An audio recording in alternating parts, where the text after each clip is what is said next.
เป็นฟีลแบบอักเสบอะไรเงี้ยแต่ว่ายังไม่มีอาการแพ้ท้องค่ะเอาจริงๆตอนที่ท้องอ่ะยังไม่รู้ตัวเองเลยว่าท้อง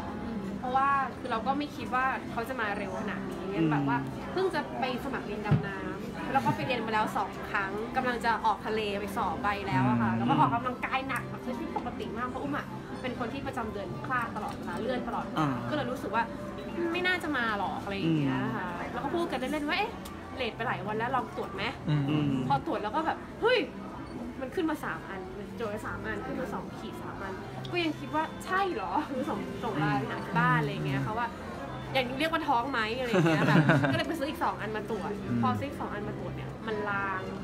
ขีดมันไม่ชัดเราก็เลยหรือว่าไม่ท้องก็เลยไปหาหมอที่นี่ก็เลยไปเจาะเลือดเลยก็รอฟังผล2 ชั่วโมงคุณบอกว่าผมว่ายินดีด้วยนะคะตั้งครรภ์แล้วอะไรเงี้ยค่ะคุณพ่อเราพี่บอลว่าไงบ้างวินาทีแรกพี่อุ้มเหมือนปุ๊บมาปั๊บกรี๊ดช็อกทำอะไรไม่ถูกเพราะว่า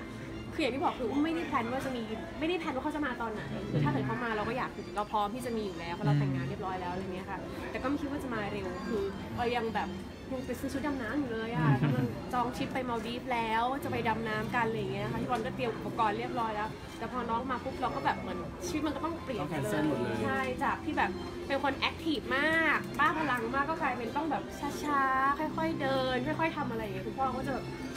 คุณแม่ระวังนะอะไรอย่างเงี้ยค่ะแต่ว่าพี่บอลดูแลดี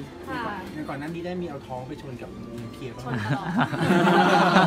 ชนทุกครั้งเวลากลับบ้านมาเจอน้องก็จะขอชนท้องหน่อยเพราะเขาว่ากันว่าถ้าเกิดชนเนี่ยจะท้องใช่ไหมแต่ว่าคุณแม่อุ้มก็บอกว่าเนี่ยเป็นลูกอิจฉามาเกิด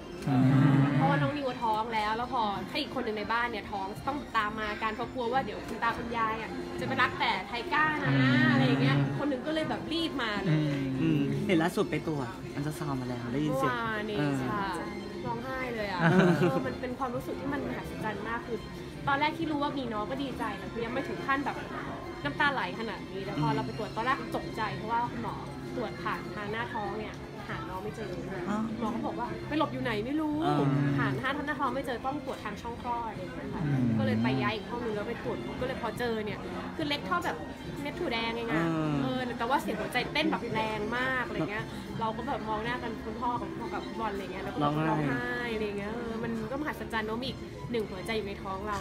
ต้องบำรุงอะไรเป็นพิเศษไหมคะพี่ก็บำรุงค่ะก็บำรุงเยอะเลยตอนนี้เป็นคนติดกาแฟมากกลายเป็นว่าทานกาแฟไม่ได้แล้วต้องหักดิบอะไรเงี้ยทรมานมา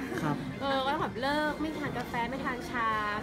บางคนชอบกินอาหารรสจัดก็ต้องแบบเบาๆลงอะไรเงี้ยค่ะเราก็เริ่มบำรุงทานนมทานอะไรที่มาช่วยเร่งน้ำนมด้วยอะไรเงี้ยค่ะแล้วการเดินทำให้ไลฟ์สไตล์เราต้องเปลี่ยนไปพ่อทั้งแม่เลยอาบแดดไม่ได้แช่น้ำก็ไม่ได้แล้วคือตอนนั้นจะไปอาบแดดน้องกิ๊บก็มาบอกว่าห้ามอาบแดดนะคะไปห่วงหลานค่ะคุณแม่ไม่ได้คือเราก็เป็นแม่มือใหม่เราก็ไม่รู้อะไรเงี้ยบอกโอเคงั้นเราก็งดการอาบแดดอีกอย่างหนึ่งคือเป็นคนชอบแช่น้ำร้อนมากไม่ชอบแช่จากุซี่เราอะไรเงี้ยก่อนนอนก็ห้ามแช่ก็เลยแบบเฮ้ยวิถีชีวิตเรามันก็เปลี่ยนไปเยอะออกกำลังกายไม่ได้แล้วเราเป็นคนแบบตอนนี้เริ่มหน่อยส่องกระจกก็แบบกล้ามท้องอะซิกแพคชนะหายไปไหนหมดแล้วอะเริ่มแบบมีหน้าท้องเล็กๆแล้วอะไรเงี้ยแต่มันเป็นอะไรที่มันมีความสุขมากค่ะกับการเดินทางครับเห็นพี่อุ้มแบบย้ายไปอยู่ที่เชียงใหม่แล้วกับน้องงแล้วงานที่รับไว้ก็จริงๆตอนแรกจะมีละคร2 เรื่องนะคะทีนี้พอมีน้องเราก็เลยเบรกไม่สามารถรับได้แล้วก็พี่บอลเขาก็ไม่อยากให้แบบว่าเดินทางบ่อยๆอะไรเงี้ยค่ะเลยอุ้มก็อยู่บ้านที่เชียงใหม่อยู่แล้วเพราะเราก็มีเดินหอที่นู่นกันอยู่แล้วอะไรเงี้ยค่ะแล้วก็เตรียมตัวจะมีน้องกันก็เลยคิดว่าตอนนี้งานก็อาจจะรับเป็นจ๊อบๆไปดีกว่าค่ะอยู่ที่นู่นเป็นหลักค่ะวางแผนให้ระวังยังไงบ้างสำหรับเราก็ช่วง3 เดือนแรกเป็นช่วงที่ต้องระวังเป็นพิเศษเพราะว่าเขายังเล็กมากมันก็มีโอกาสที่มันจะหลุดได้ตลอดเวลาอะไรเงี้ยค่ะก็คือก็ต้องงดการออกกำลังกายไปเลยทุกวันนี้อยากจะนอนยกขาก็แบบได้เปล่า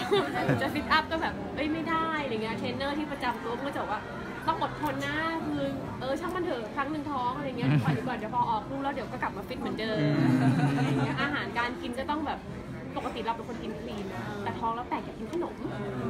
แบบต้องกินขนมอยากกินขนมหวานอยากกินขนมไทยอะไรอย่างเงี้ยเขาถามเรื่องการถือเคสหน่อยเพราะปกติอุ้มมีคนถือเคสแต่ทำไมนี่ไม่ถือเคส3 เดือนบอกเลยเพราะว่าอุ้มท้องธรรมชาตินะค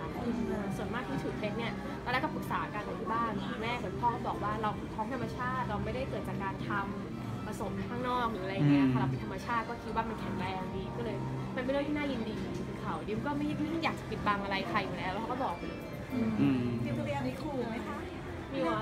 นิวก็บอกว่าขอให้แพ้นะ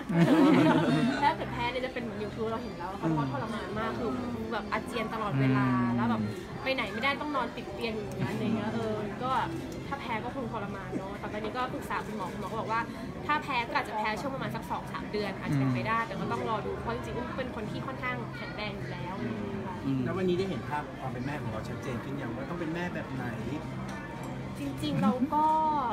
เลี้ยงน้องการ์ตูนมาอยู่แล้วด้วยนะคะเราก็เลี้ยงเขาแบบเป็นเพื่อนด้วยความรักความเข้าใจอะไรเงี้ยแต่พอเราจะมีเบบีเนี่ยมันต่างกันนะเนาะเพราะตอนน้องการ์ตูนเขาโตแล้วเราไม่ได้อยู่ในช่วงที่แบบเลี้ยงวัยทารกอย่างเงี้ยค่ะตอนนี้ก็ต้องเริ่มแบบอ่านหนังสือแล้วก็ปรึกษาน้องนิวเพราะว่าเขาก็เป็นเขานำหน้าเราไปก่อนแล้วเดี๋ยวน้องนิวคลอดก็ได้เป็นคนแนะนำเราอย่างเงี้ยเราก็แอบบอกอันไหนที่ไม่ใช่ก็เก็บไว้ให้หลานต่อนะอย่างนี้มีอธิบายให้น้องการ์ตูนฟังไหมด้วยความที่เป็นลูกพี่บอลเขาจะอาจจะมีอะไรอย่างนี้ไม่ได้อธิบายเลยนะคะคือเราเคยคุยกันอยู่แล้วว่าอยากมีน้องก็เราก็ถามการ์ตูนเขาว่าแล้วเขาอยากมีไหมอย่างเงี้ยเขาก็แบบยินดีแฮปปี้พอเราบอกเขาว่ามาท้องแล้วเขาจริงเหรอคะเขาก็ดีใจอะไรเงี้ยถามเขาอยากได้ผู้หญิงผู้ชายเขาแบบยังไงก็ได้ก็เลยแกล้งขู่ว่าแบบน้องการ์ตูนต้องเก็บลูกนะน้องนะอะไรเงี้ยค่ะแล้วให้เขาช่วยเลี้ยงมีส่วนร่วมอะไรเงี้ยค่ะเราอยากได้ผู้หญิงผู้ชายจริงๆอะพี่ชอบผู้หญิงแต่พี่บอลอยากได้ผู้ชายเขามีลูกสาวแล้วเขาจะมีลูกชายไว้แบบให้ของเล่นจับแต่งตัวให้ไปเรียนแบบเทควันโดหรืออะไรแบบบู๊แมนเพราะการ์ตูนเขาแบบเป็นสาวเป็นเด็กผู้หญิงเลยใช่ไหมคะแบบนี้ตื่นเต้นหรืออะไรเนี่ยคะเตรียมของเขาเหอะบ้างไหมพี่อุ้มเขาบอกเขาแพ้ท้องแทนเขาแพ้ท้องจริงไหมยังไงก็ปกติเขาเป็นคนไม่กินขนมปังอ่ะวันนั้นเขาไปซื้อขนมปังเป็นปอนมานั่งกินอะไรเงี้ยเขาก็แบบพี่แพ้ท้องหรือเปล่าอะไรเงี้ยก็เริ่มแบบมีอารมณ์หงุดหงิดนิดนึงอะไรเงี้ยแต่ไม่รู้อุปทานหรือเปล่าโอเคค่ะพี่อุ้มค่ะขอบคุณนะคะขอบคุณนะคะนี่นะคะ